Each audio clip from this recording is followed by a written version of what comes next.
Hello there, my name is Victoria Armstrong and I'd like to give you a very warm welcome to Netpreneur Academy. This video is part of our Getting Started on the Net series, and in case you're lying awake at night wondering what a netpreneur is, then this video will answer that very question, so you can get your beauty sleep, but not that you need it, of course. So just to introduce myself properly, this is me and that's a picture of what I look like. And if you'd like to connect with me on the social media platforms, you can find me on Facebook at facebook.com/VE Armstrong. You can also find me on LinkedIn, and if you like to tweet, then you can find me there at Prosperous Minx. So what is a netpreneur? Well, quite simply, a netpreneur is a person who runs a business on the internet. So we can all go home now and get some sleep. So why would anyone actually want to be a netpreneur?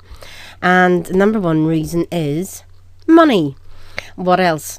When you work for yourself and you're working on the internet, you have unlimited income potential. It isn't capped the way it is if you're working 9 to 5.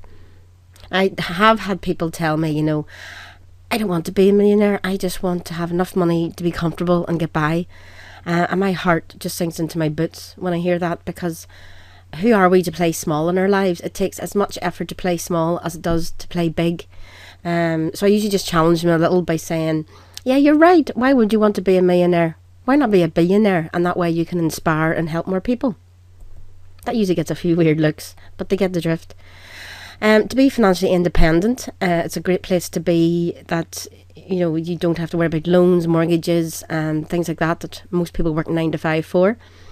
I don't know about you, but for me, asking people for money to pay a bill and to get by in general, it just causes me a lot of pain. It's just something I hate doing, and obviously being a netpreneur took away that pain for me. Investing in assets. 12 years ago, I didn't even know what an asset was. I knew what a liability was, and I knew I didn't want to be one, but I had no idea about an asset. But quite simply, it's something that produces a positive cash flow, and business, property portfolio, stocks and shares, that type of thing all fall into that category. Raising a family. A lot of couples work all the hours they can, and to pay the childcare and never see their kids. So working on the internet, working from home, lets them take time out to see the family. When the kids are in bed, then they can do the work, and they can put money aside then for their future, for college fees, things like that. So it's very popular with parents. Pursuing other interests. We all have different things that we like: fishing, golfing, painting, yoga, learning a new language, learning a musical instrument, all these things that we'd love to do when we had the time. And being a netpreneur gives you that freedom of time. Buying luxury items. It's nice to have a nice car, jewellery without having to worry about the price tag. I do have people tell me, I love my old banger of a car, I would never sell it. But having a good quality car that doesn't break down regularly, doesn't need serviced in between your annual service, and that protection for your family as well, if something happens, for example like a road accident, and then other items like a second home in another country where you can go and spend a few months of the year there, and as long as it's got the internet access, you can work away, you don't have to worry about the money not coming in at home. And living a mobile lifestyle with the internet access available in cafes, restaurants, hotels. As long as you have your laptop and iPad, you can be anywhere and work from anywhere.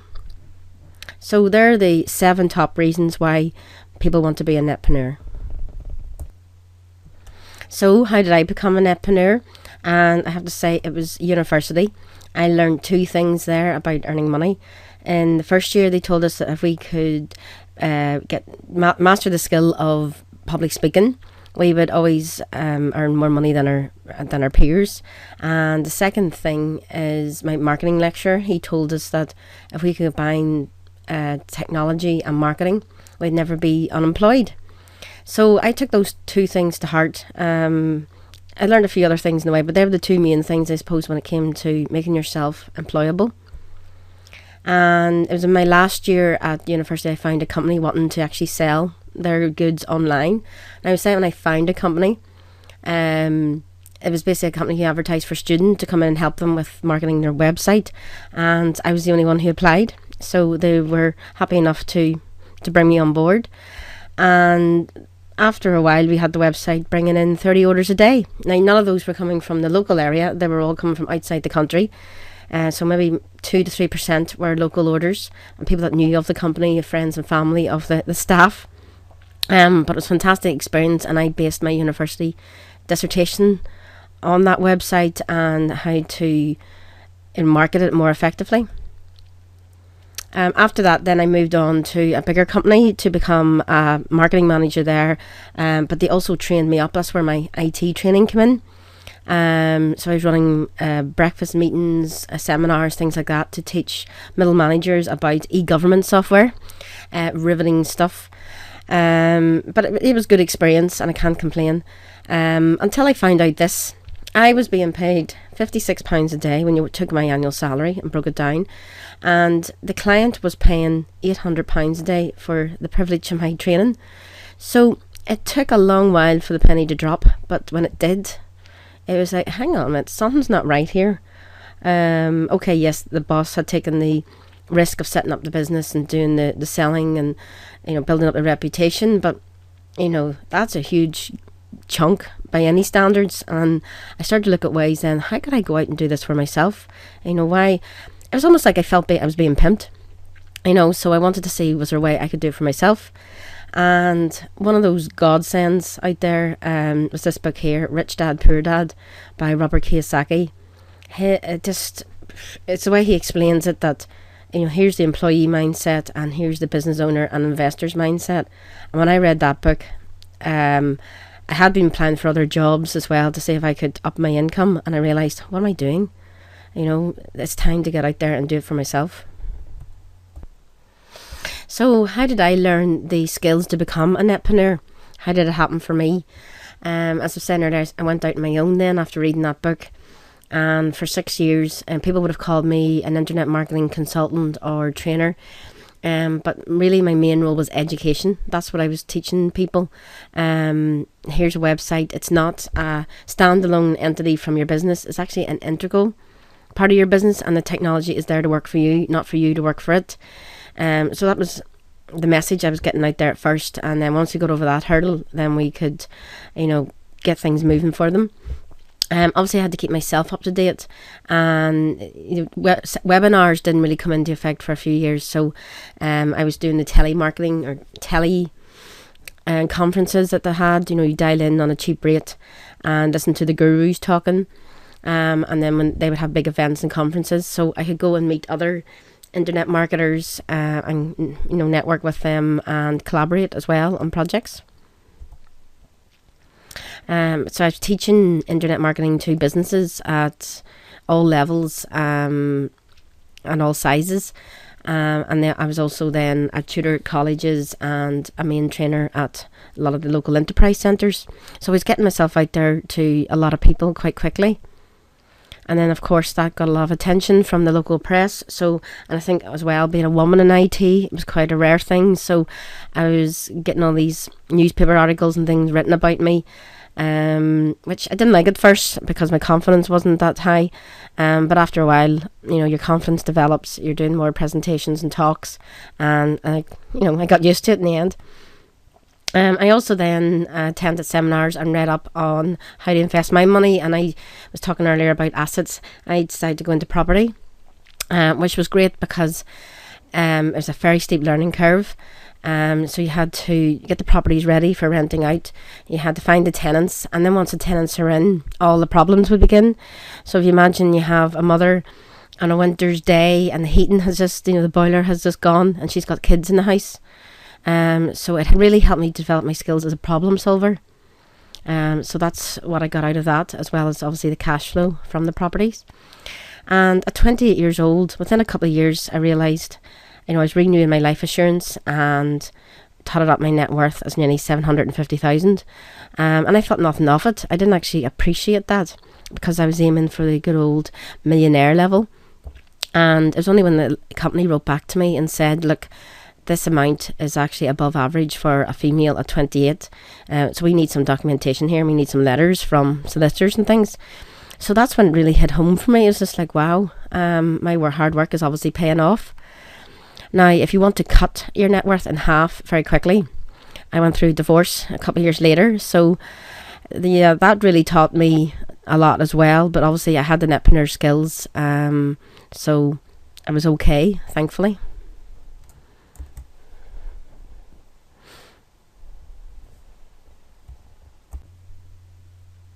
So I'm just going to show you a couple of press clippings that were produced about me, and you can see this is me here, and you can see this is I was going under my married name at the time, and that was my business, Netplosion. And this guy here, he's a butcher by trade, but he also set up a quite modern cafe and deli in his business, and he approached this guy who was an IT. He just been back from the States as working as an IT guy, so in his mind he's IT, he can do my website. Of course he hadn't learned anything about HTML or building a website, that side of things, so it was just fortunate we met at a networking event and collaborated on this project together, and we launched the website then for him. And it's a small country town, so it was quite a big deal that this company, a non-traditional type company for a website, you know, he's wanting to sell, basically he wanted to sell gourmet hampers for Christmas and, you know, for corporate occasions as well. So we launched the website and put a competition in it as well. So it meant then people had to go through the website to find the answer. And within a week of his website launching, he had over 200 email addresses, people emailing the answer in, who were suddenly now aware of his website and what he sold. So it worked out quite well for him that way. And with publicity going out then about websites and my networking and things like that, getting to know people, I got the attention of the local economic development officer at my council. So he put me forward to win an award for young entrepreneur. I was under 30 at the time, so I fitted the criteria. And these two guys here on either side there, they ran the competition in collaboration with Shell Livewire. So they wrote this article about me. So you can read this on the netpreneur.com website. There's a larger version of it, and it's on there. I think it's under the About Us page. So it actually tells you there why I started my own business and what gave me the inspiration when I was working for the software company. So here's some more recent press that was written about me. The article where I won the award was in 2004. So in between time, I went through that divorce that I mentioned, and as I said earlier, great way to cut your net worth in half. And I left that marriage with £40,000 of debt, which I paid off within a year. So financially I was okay, everything was still ticking along for me. But what I wasn't prepared for was the emotional impact that it had. It's just one of those things, emotions control you, not the other way around. So it was something I had to deal with, and I suppose I'd been, you know, there's just a lot of things I hadn't been dealing with. I've been pushing them under the carpet. So I woke up one morning, I thought, I need to get away. I really need to get all this stuff out of my head onto the table and dealt with once and for all. So I had no house to go to. I had sold my car, and again, because I wasn't thinking straight, and I had no house. And headed down to the west coast of Ireland in Galway, and within a couple of weeks this job was advertised looking for somebody to teach internet marketing, and as I found out afterwards, I was the only one who applied. But fantastic experience, and obviously I had the income coming in. I found somewhere to live, and it gave me time out then where nobody knew me. You know, I could build up a new network of people, and the people in the class were great. You know, they were all parts of small, medium businesses, and the college themselves needed to know about internet marketing. That's why they actually ran the course. They needed to know. They couldn't find any other courses about internet marketing, so they decided to run their own. And then during the summer months, I just taught, you know, the social media was coming in at that stage. So yeah, you can see there I literally changed my name, changed my hair colour, and was having all that going on. But it really was the time out that I needed. And even if I was trying to hide, you know, here's the newspaper article that basically tells everybody who I am, what I'm about. So not that I was trying to hide, but it was just funny heading down there when nobody knew me, and then I end up getting into the paper because of, just having the skills that I have and doing what I love. So what do you actually need to be a netpreneur? And the first thing is obviously access to the internet. Now, a few people, again, the excuses come up and they say, well, I don't have a laptop or an iPad or any way of, accessing the internet. Some people can get hold of a computer through a friend or family that way.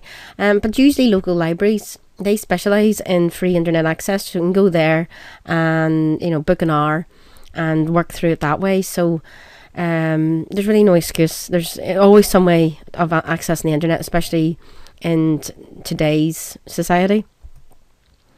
And secondly, service or product to sell. As I said earlier, if you don't have an idea, we can still help you find one. And that's the first thing we do with anyone. There's people come to us with, great ideas, and they're trying to sell it to everyone they know, and it's not happening. And we actually show them why. And then we take them through the process that we have of helping them find a target market with a problem to solve. And that's where people make the mistake. They don't find the market first with, as I said earlier, you have to be a problem solver. So once you find a target market with a problem that you can capitalize on, then basically you're in business.